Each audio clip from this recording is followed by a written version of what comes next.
आने के बाद मुझे पता लगा कि पूज्य बहन ने हमें जीवन दिया है। हम बाद में मिलने भी गए।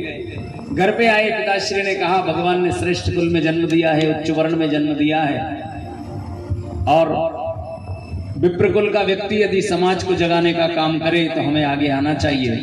गुरु भगवान से दीक्षा लिए और गुरु की तलाश चालू करे। प्रथम गुरु पिताजी रहे हैं, फिर बाद में हमने गुरु बनाए, अनेक गुरु बनाए, 13 गुरु बनाए, लेकिन नागा संप्रदाय से 97 में पहली बार और दूसरी बार 2000 में। आज वैसे दायित्व मेरे पास महामंडलेश्वर का है, लेकिन मैं लगाता नहीं हूँ, साधुशाही में जीवन जी रहे हैं। और तब से लेकर के आज तक एक ही विषय है कि राम जी के नाम के लिए अगर हमने चोला पहना है, कपड़ा बदला है, कपड़े जो शास्त्र सम्मत धारण किए हैं तो शास्त्र की चर्चा करें। लेकिन पहले जब शुरुआत में जब हम कथा करते थे, आए थे, तब की बात अलग थी। एक गांव में बहुत नींबू के पेड़ थे। एक डॉक्टर और एक कंपाउंडर ने कहा कि चलो इस गांव में जाकर के और हम अपना शिविर लगाते हैं। डॉक्टर जैसे ही नगर के पास अपनी कार रोकता है, कहता है इस गांव में शिविर नहीं लगाएंगे। बोले क्यों? बोले मैं जब से आ रहा हूं इस रास्ते में नींबू के बहुत पेड़ हैं। कंपाउंडर ने कहा कि तो कारण क्या है? बोले नींबू बहुत है, या बीमार तो मिलेंगे नहीं, अपने शिविर में फायदा क्या? भाई आमदनी तो होगी नहीं। कंपाउंडर ने कहा अब चिंता ना करो, इस गांव में आपको मरीज ज्यादा मिलेंगे। बोले नींबू होने के बाद भी? भाई नींबू तो 32 बीमारियों को एक बार खाने में खत्म कर देता है, तो यहां बीमार कैसे होंगे? बोले चलिएगा। शिविर लगाया और भीड़ बहुत आयात में रही। कारण क्या है? उस कंपाउंडर ने कहा नींबू बहुत है, लेकिन खाने के ढंग सबको नहीं आते हैं। यदि भूल से कच्चा नींबू खा लिया तो गला लग जाएगा। यदि भूल से नींबू का बीज अगर पेट में चला गया तो अपेंडिक्स बढ़ जाएगा। यदि भूल से नींबू को धो लिया और वह हाथ आंखों में लगा लिए तो फूली हो जाएगी, अनेक बीमारियां। जबकि नींबू 32 प्रकार की बीमारी एक बार में ठीक करता है। तो कहने का भावार्थ, जहां ज्यादा नींबू है, हर साल जहां पर सत्संग, प्रवचन, कथा, सत्संग होती है, वहां पर न संतों की वैल्यू होती है न सत्संग की होती है। तो मेरा एक और सुझाव भी है, मैं कुछ आपको गलत नहीं कह रहा हूं, सुझाव है, कुछ गैप कर लिया करें और अच्छे विद्वान, ऊंचे से ऊंचे आचार्य, बड़े से बड़े विद्वानों को ला करके बुलाइएगा। लेकिन कहा एक और भी गया है, 60 सुधरे सत्संगति पाई, मूर्ख हृदय न चेत, गुरु मिले विरंच समा। प्रार्थना करना चाहते हैं कि कभी कोई राम कथा हो, भगवत कथा हो, गीता रामायण, प्रज्ञा पुराण हो, अनेकानेक सत्संग होते हैं, उसमें वही लोग जाते हैं जो बारंबार जाया करते हैं। इसलिए राष्ट्र धर्म की एक महत्ता है। मैं तो इसलिए कथा करने निकला था, अब मेरा कथा का उद्देश्य भी खत्म हो गया है। अभी तो मैं इस बार बोल रहा था, फिर कुछ लोगों ने कहा कि नहीं, अपना जब तक राम जी राम जन्मभूमि पर नहीं बैठे। मैं सिर्फ साधु बना तो राम जन्मभूमि के लिए, मैं कथा करने लगा तो राम जन्मभूमि। मेरा अपना पैसा नहीं था, मेरा अपना कोई कार्य नहीं था। मैं तो जब राजनीति में आए तब से लेकर के, या धर्म नीति में आए तब से एक ही उद्देश्य था कि भगवान राघवेंद्र सरकार का मंदिर बने और भारत की भूमि पर वो हो रहा है। अब एक और नया मन में विचार है, पूरा होगा ऐसा विश्वास है। भारत हिंदू राष्ट्र बने, और हिंदू राष्ट्र बनने के लिए आपको उसके ऊपर से चलना पड़ेगा कि कैसे हिंदू राष्ट्र बने। तो उसके लिए हिंदू एकता चाहिए, सनातन एकता चाहिए। बच्चों को है ना संस्कृति का दर्शन कराएं। गायत्री मंत्र बच्चे के, प्रत्येक बच्चे के जीवा पर होना चाहिए, राम नाम होना चाहिए, हनुमान चालीसा होना चाहिए। इसलिए जो बच्चे पढ़ने वाले हैं, जो पढ़ सकते हैं, अच्छे ढंग से पढ़ सकते हैं, आज हम उनको हनुमान चालीसा यहाँ से वितरित करेंगे और फिर सब लोग गाएंगे। जो बहनें, बेटी, कन्याएं हनुमान चालीसा पढ़ना चाहती है, उनके लिए हम हनुमान चालीसा की व्यवस्था, हमारे श्याम जी यहाँ के बड़े धर्म के प्रति जिनका भाव बहुत शुद्ध है और दान दक्षिणा में भी आगे हैं। लोगों के पास रुपया तो बहुत है, बहुत रुपया है, बड़े बड़े लोग हैं, इतने बड़े बड़े लोग। अभी मैं रतलाम जिले में कथा कर रहा था और राजपूतों का गांव था, पूरा राजपूतों का गांव की रिश्तेदारी हो तो नाम भी बता देता हूं, मैं तो डरता तो हूं नहीं किसी से। उस गांव का नाम है नांदलेटा। वहां पर रावले हैं बड़े बड़े। और जब हम भागवत कथा करने गए, भरी बरसात में गए, 4 साल से मंदिर अधूरा पड़ा था हनुमान जी महाराज का, और उनके घर में ट्रक घुमा लो, इतने बड़े बड़े घर, बड़ी बड़ी उनकी वो क्या बोलते कोठियां, लाखों करोड़ों रुपए का घर, दिया जलाने वाले का ठिकाना ही नहीं। कोई इंदौर रह रहा, कोई बंबई रह रहा, वहां है ही नहीं। वहां दो ही जना रोटी बनाए, 2 जना खाए। हमको कहा महाराज जी पधारो सा, हमने कहा चलो सा, हम भी गए सा।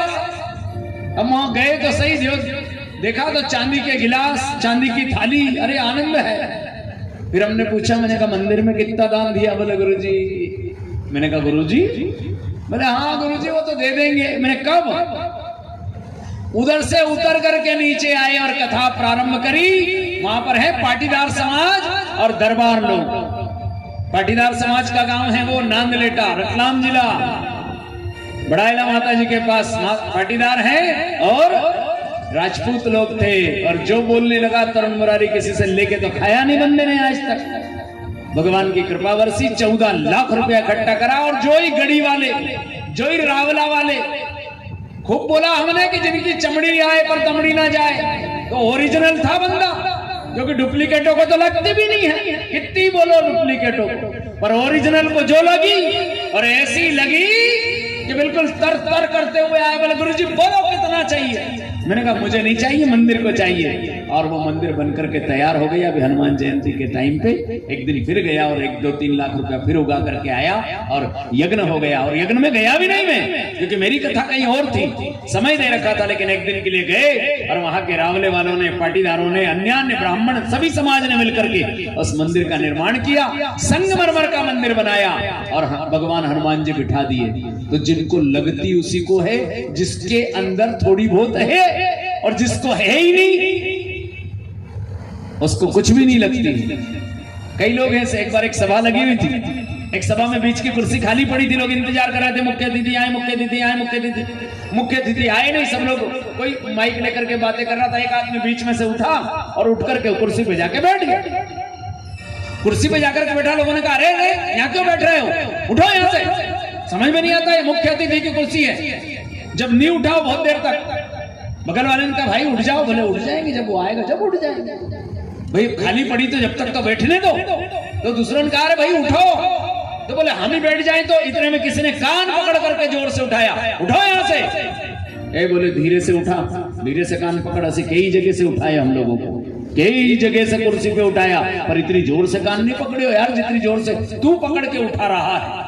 कई लोगों को इज्जत का ही ठिकाना है, कई को पता ही नहीं चलता कि हमें क्या बोल रहे हैं। इसलिए निवेदन करना चाहते हैं, जब कहीं अच्छी बात हो, अच्छे कार्य हो, ऐसे व्यक्तियों का मान और बहुमान सम्मान होना चाहिए।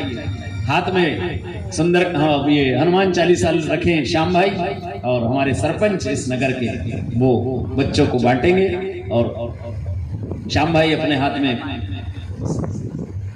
हनुमान चालीसा जो आई है उनको रखेंगे और सब लोग मिलकर के बड़े प्रेम से, जिनको बांटना, जो पढ़े लिखे बच्चे हैं, जो पढ़ना चाहते हैं, जो उसकी अवमानना ना करें, बेइज्जती ना करें, और भगवान के यहाँ पर रखना है। और मैं कहता हूं रोज पढ़ना प्रारंभ करो। जो 7 बार पाठ कर जोई, छूटे बंदी महासुख होई। जो 100 बार हनुमान चालीसा पढ़े, 7 मने 100, 101 बार नहीं पढ़ना, कभी भी 108 बार नहीं पढ़ना है। नहीं, आप देंगे श्याम भाई, आप देंगे सरपंच के हाथ में, और सरपंच देंगे जिनको लेना है। पढ़ने वाले जो लोग हैं कृपया वो लोग, कन्याओं को भी बांटना है। और 100 हमने बुलाई है, 100 का नियम है, जो 7 बार। और यदि आपको कोई विशेष विकट समस्या है तो हनुमान जी के मंदिर में आप जाइएगा, और हनुमान जी को पीपल के पत्ते के ऊपर 11 चने और किशमिश, 11 चने किशमिश, ऋतुफल और 1 नारियल, बस इतना चढ़ाना है। उनको चना चढ़ता है, चिरौंजी नहीं चढ़ती है। चिरौंजी चढ़ाओगे हनुमान जी गायब हो जाएंगे। उनको चमेली का तेल नहीं लगता है, गैया मैया के घी से सूखा सिंदूर लगता है। हनुमान जी महाराज को पैंट और पजामे में अगर आप पूजन करोगे तो हनुमान जी मूर्ति से गायब हो जाएंगे। हनुमान जी के सामने जाओ तो तेबंद लगा करके जाना चाहिए, लुंगी लगा करके, धोती पहन करके जाना चाहिए। और कन्याएं जो हनुमान जी से साधना करना चाहती है, कर सकती हैं, लेकिन शुद्ध अवस्था हो। और दूसरा, कोशिश ये करें कि पेंट पहन करके वो मंदिर में ना जाए, पेंट ना पहने। और जितनी भी लड़कियां हैं, इनसे मेरा उनकी माओं से हाथ जोड़ करके निवेदन है कि उनसे माओं से कहना है, माँ अपनी बेटी को जब कपड़े खरीदे तो उनको 1000 की ड्रेस दिलाओ, 2000 की, 3000 की, 5000 की दिलाइए, लेकिन वो कहे कि नहीं मेरे को तो वो 1.5 फीट की पेंट पिना दो, तो वो मत ला करके देना। वो लड़कियों को पेंट की आवश्यकता नहीं है। मेरे बहुत सारे वीडियो वायरल हो चुके हैं, मैं इसलिए बोलना भी नहीं चाहता हूं, लेकिन फिर भी प्रार्थना है कि लड़कियों को पेंट ना पहनाए। और लड़कों से एक निवेदन है, बालकों से एक निवेदन है, जो हनुमान चालीसा पढ़े, भाई ध्यान देना, जो यह पढ़े हनुमान चालीसा वो अपने पास रखे, वो अपने पास रखे, भगवान के स्थान पर रखें। और हनुमान चालीसा जिसने पढ़ना प्रारंभ कर दिया, आनंद बरस जाएगा। जिसके जीवन में हनुमान जी आ गए, उसके जीवन में कष्ट नहीं रहेगा, क्योंकि हनुमान जी हैं ही ऐसे, संकट कटे मिटे सब पीरा, संकट कटे मिटे सब पीरा, जो सुमिरे हनुमत बलबीरा। हनुमान जी को जो नाम लेता है, हनुमान जी तो ऐसी ताकत, ऐसी शक्ति है। कल गुरुवार है और कल गुरुवार को हम हनुमान जी का मंत्र देंगे आपको। जिनको भी कोई विशेष समस्याएं हैं, कृपया यही व्यासपीठ से उनको मंत्र दिया जाएगा।